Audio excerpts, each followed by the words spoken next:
I am Ray, and the more you try to control things, the worse your life will get. Let me be clear.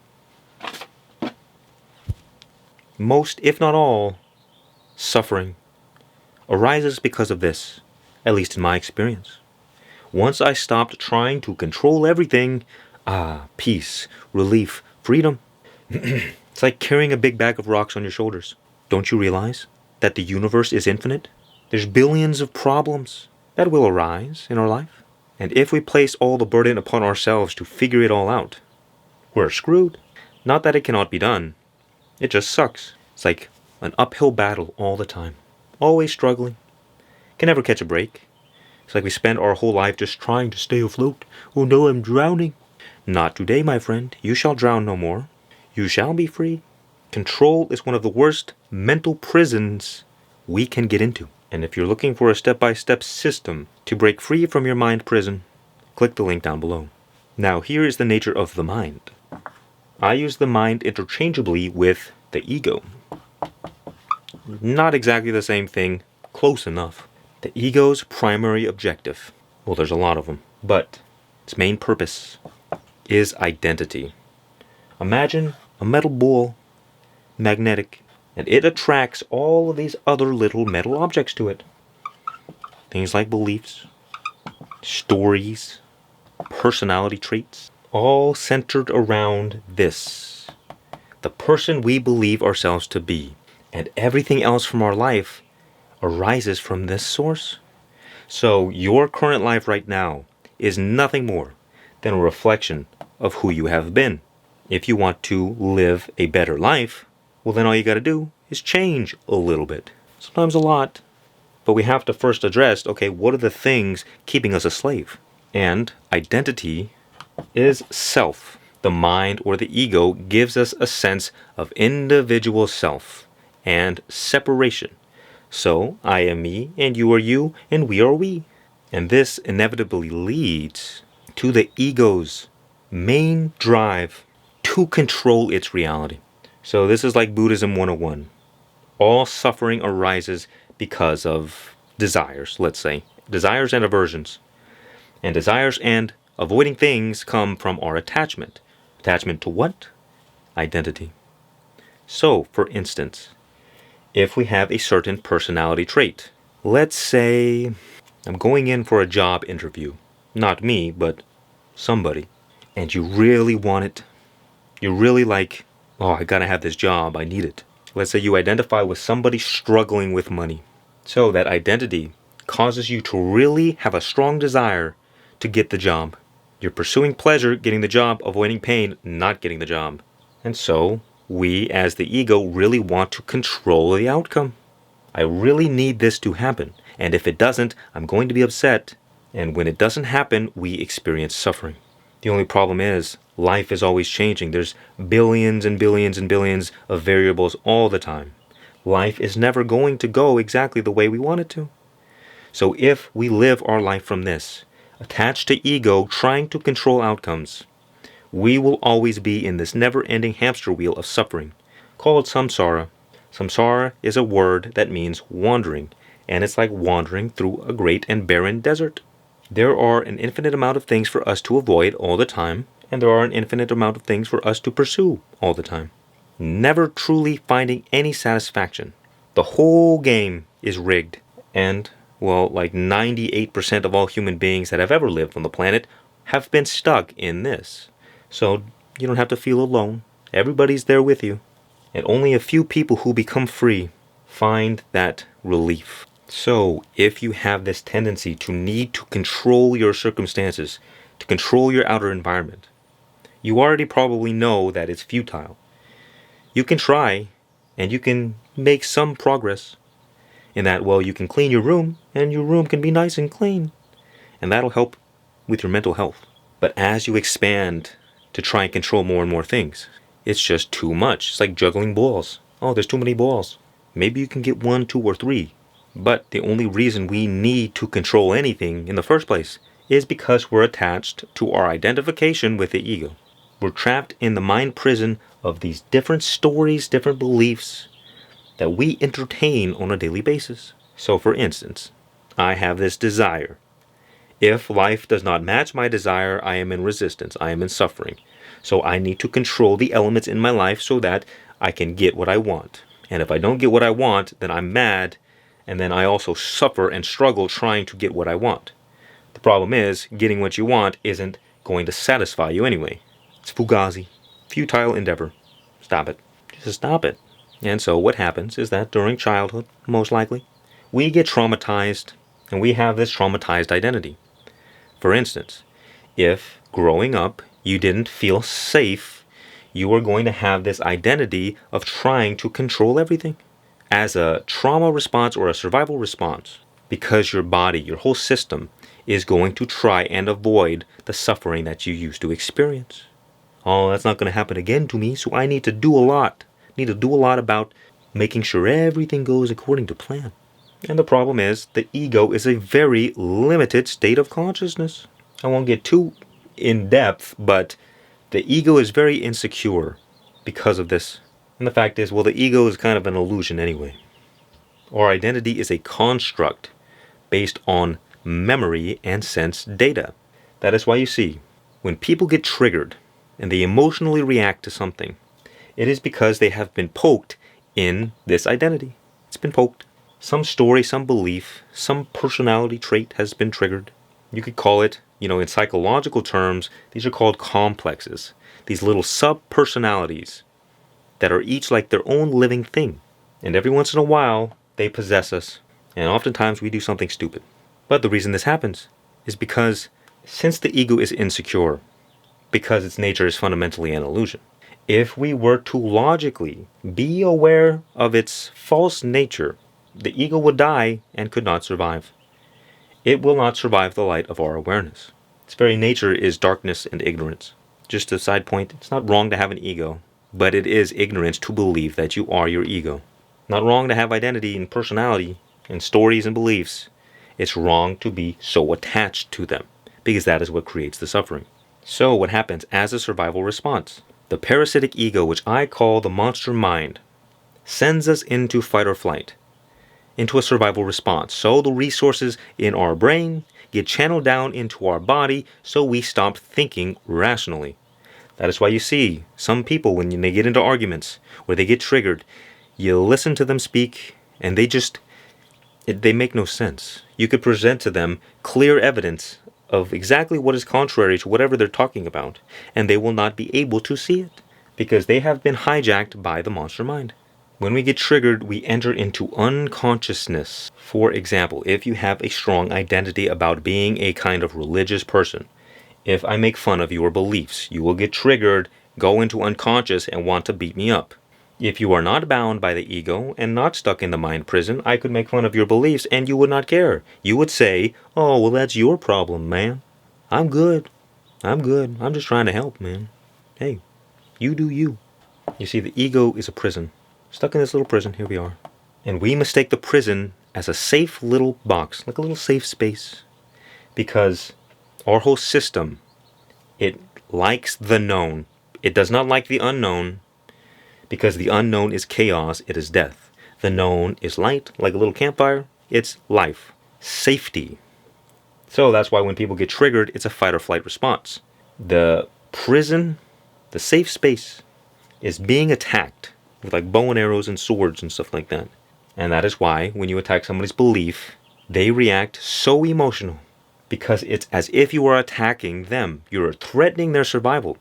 And that, my friend, is why people have been slaughtering each other for thousands of years because of their stupid beliefs. It's just animalistic ego consciousness. That is all. So if you want to stop needing to control reality, needing to control other people, you have to break free from this prison. And until that happens, well, you're always vulnerable to threats. You're always vulnerable to becoming unconscious. Because you can get triggered at any moment. And this is how, well, the evil elites and the reptilian overlords, that's how they enslave you. All I have to do, as an evil overlord, is know your identity and poke it just a little bit. You go into emotional unconsciousness and you do what I want. For instance, you got the conservatives and you got the liberals. You can trigger any liberal by coming up with whatever conservative idea. And you can trigger any conservative by presenting to them a liberal idea. Talk to conservatives about abortion, watch them fly. Talk to a liberal about guns, watch them go crazy. And you see what happens. Let's take this identity and call it the psyche. I'm not a psychologist, okay, but we can just call the psyche the sum total of our identities. So, when we're children, our brains are not developed, so we have a small psyche. We don't have all this conditioning and all this garbage in our mind. We're not so much a slave to our mind prison. But as our brains develop, our minds get stronger and stronger and stronger, which means our sense of identity gets stronger. And we take these kind of evolutionary steps. You can see, like around 2 years old, children start beginning to develop an ego. And again, around like 14 years old, their ego becomes like 10 times stronger. The terrible twos and the terrible rebellious phase that most teenagers go into. Because the stronger sense of separation you experience, the more you experience life like a separate individual in a hostile world. So there's the hostile and there's the good. And we spend our whole life running away from the hostile, trying to go toward the good. The problem occurs when we experience trauma during our development, which everybody does, but the worse your trauma is, the more problems you're going to experience. So, a balanced, healthy psyche is symmetrical, like a perfect circle. But if you get traumatized, it becomes less symmetrical. A piece of you is cut off. And if enough of your psyche is cut off, you go insane, schizophrenic, mentally ill. Good luck. And the problem is that when we're small, when our psyche is not developed, the imperfections aren't that big of a deal. Also, our psyche is very malleable. We can change very easily when we're children. It becomes harder and harder to change as we grow up. And so what happens is that those imperfections, as the psyche grows, become more prominent. So you may have a terrible problem, and you may not even realize it until later in life, because only until it grows bigger and bigger are the imperfections made more obvious. And the worse the imperfections are, the more unsustainable our existence. Well, scary. Meaning, if our identity has been fragmented because of trauma, it will cause us to act and think and feel in negative ways that are unsustainable. And that is why you see people fall through the cracks. They do not succeed at the game of life, because by the time you get here, it's hard to change. You need a hand. The younger you are, the easier it is to change, so remember that. But anybody can change. It's not impossible. It's just more difficult. So if we have this obsession with control, it arises because of some part of our identity. You could say your root chakra is imbalanced, or your solar plexus chakra, and this creates a fundamental lack of safety. We live from a fear state all the time, and that is what causes us to try and control everything. If we want to heal, we have to address the underlying identity that is traumatized. Now, this is why it's easy to change when we're younger and harder to change as we grow up. Let's just look at it like this. We have two elements of our system, the conscious mind and the unconscious. The unconscious mind is the intelligence of our body. It's the void, the shadow. The conscious mind is our ego, our persona, the person we believe ourselves to be, our conscious identity. As we get older, there is created a stronger and stronger boundary between the unconscious and the conscious, a stronger sense of separation. So, for instance, children, they're always getting their unconscious programmed by their environment. They're very vulnerable to energy, to information. That is why they can change in an instant. That is why they can learn multiple languages. Now, we don't lose that ability. It just begins getting covered up by this boundary, by this wall. And this is why they say, well, most people, they die at 27 and aren't buried until they're 70. Because by the time our brains are fully developed, in our mid-20s, whatever information was programmed in the unconscious gets stuck there. And we don't know how to access it because there's this big wall. And so we're kind of stuck dealing with whatever cards we've been dealt. But you can reprogram your unconscious mind just as easily as when you were a children. You just gotta know what you're doing. The moment you reprogram your unconscious mind, you feed it different information, your reality will begin to reflect that change. So, let's take an example, right? I was struggling, being broke for years. Never making enough, always barely making ends meet, just struggling. And I already knew this information, I just never applied it. I was just very knowledgeable, not so much action. And so then I thought one day, wait a minute, I know what to do. What am I doing? I know how to change. I know how to manifest and program my unconscious. So I tried it. And then I've been living in abundance ever since. Every need taken care of in abundance. Not for one moment struggling again. Because for whatever reason, I had memory stuck in my body from childhood that was traumatized surrounding money, surrounding lack and scarcity, fear and survival. The moment I addressed the root of the problem, the symptoms went away. The symptoms that were lack and scarcity in my life. And so too, whatever problems you experience in this life, all you gotta do, reprogram your unconscious to be the opposite. The moment you successfully implant a new seed in the unconscious, everything is changed, and you can do it in one night. Let's just be practical, usually takes days and weeks, maybe some months. And if you don't do it this way, then it's gonna take years, and you're gonna grind, and you're gonna struggle. That's why you see, for instance, why is there a hustle culture in the first place? Why do people grind?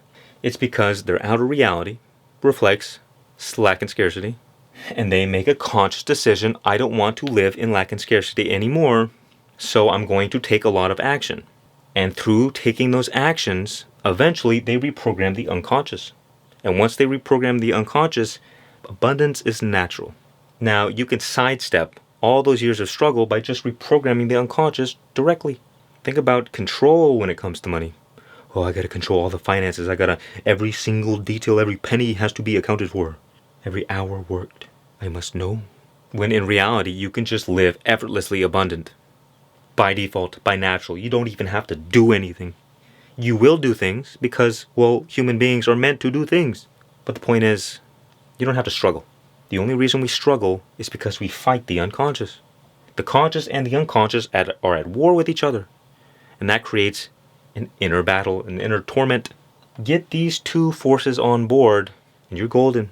Think about like a horse, which is the unconscious, and a cowboy, cow person, as the conscious. If the horse wants to go this way, and the cow person wants to go the opposite way, who is winning? The horse is far stronger. Yeah, the cow person may be intelligent, but they're just going to be along for the ride. But once you train the horse to go in the direction that you want to, it doesn't matter. It doesn't take any effort. The horse is doing all the work. And if you have a traumatized identity, which is negative memory stored in your body, your unconscious will not allow you to not control everything. Because the unconscious primary purpose is survival. So if you have trauma surrounding survival, your unconscious will hijack your entire system and cause you to focus on lack and scarcity, on worry, on fear, on control. So what do we have to do? We have to change the conscious mind, our conscious identity, and then reprogram our unconscious. Does it make sense? Because we can't control the unconscious directly. We have to control what we perceive to be ourselves. And this is how it's done. So as the conscious mind, we practice surrender, letting go, trusting life, having faith. And what will happen is that through this, we will train the horse, we will train the unconscious to stop freaking out all the time, to stop possessing us, hijacking our system, making us try to control everything. Eventually, we teach the body to just relax. Everything's good, don't worry. Because trying to control everything is a fight or flight response.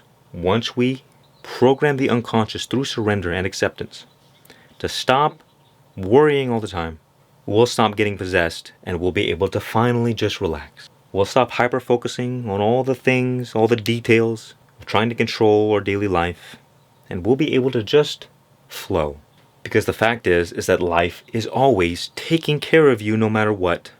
But we sabotage ourselves through trying to control everything. All the money in the world that you could ever desire is already yours. All your best relationship, whatever you want in life. that's good for you. Your best life is already yours. But through our desire to control, we sabotage ourselves. Because through control, we fall out of harmony with life. And when we're out of harmony with life, we enter into harmony with death. And with death comes problems, struggle, suffering, imbalance. We're basically training our nervous system to relax for once. This is what we do during our daily life. When we find ourselves trying to control things, we just take a deep breath, try to relax, slow down your breathing, and just relax into your body. And see if you can just practice accepting the moment as it is. Just letting it be. It's either going to work out or it's not. Either way, what is there to worry about? If you can do something about it, there's no need to worry. If you can't do anything about it, there's no need to worry. Worry is irrelevant. It's a waste of time, a waste of energy, a waste of life. But if we want to quantum leap into a better life, we have to learn about brainwaves. When we are children, our brains are not fully developed. We only are able to produce certain brainwave frequencies, slower ones. As you go down toward delta brainwaves, the sense of separation disappears. As you increase in brainwave frequencies, the sense of separation gets stronger.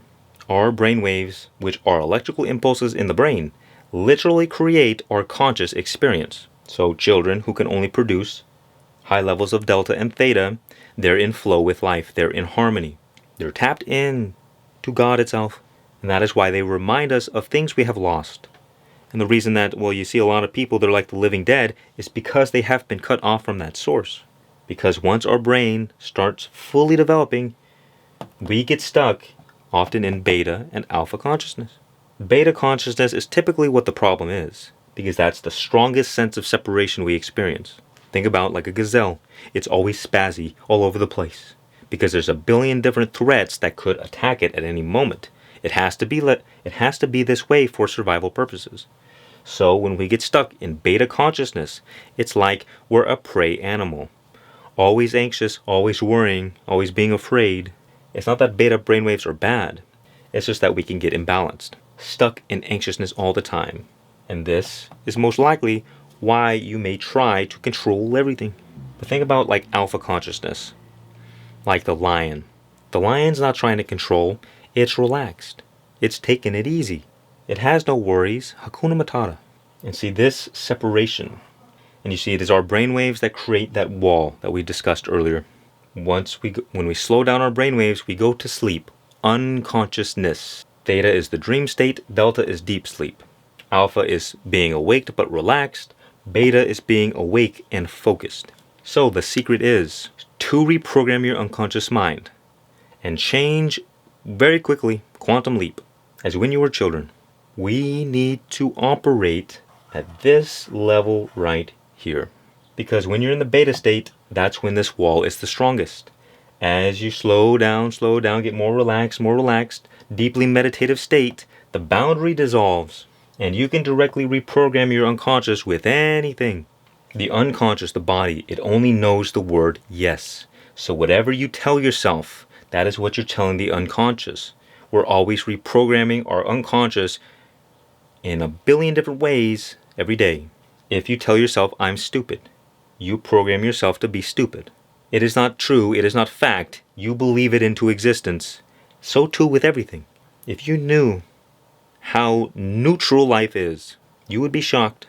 As far as I can tell, there are very few fundamental laws, very few limitations in this life. I mean, you probably think that the law of gravity is certain. Yeah, that's certain, that's a fact. And yet there are cases of mystics and monks being able to levitate, exorcisms in which some demonic possession, they start floating. Now that's something you have to believe it to see it, or you have to see it to believe it. And I just wanted to give you a little idea of how important it is to not self-impose limiting beliefs upon yourself. Doesn't mean you're going to go jump off a building. It just means pay attention to the words that you speak and the thoughts that you think. Because we become a slave to the prison of our mind through our belief in these stories that we tell ourselves that reaffirm our identity. So you have to ask yourself, who do you want to be moving forward? What kind of life do you want to live? And then you just start affirming that reality. The moment you tell your unconscious, hey, this is the reality I want to live in, or you say, this is the reality I am living in now, the unconscious says, okay, new reality for you. Completely changed overnight. Again, often takes more time, but you can do it. So during the day, we surrender. Relax more often. Retrain our nervous system to not be in beta consciousness all the time and be freaking out and spazzing and trying to control every aspect of our life.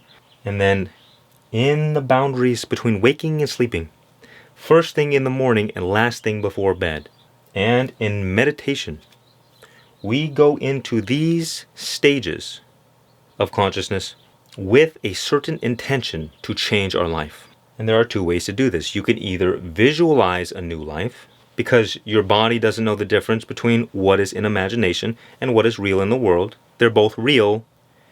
So with your imagination, you can create any life that you desire.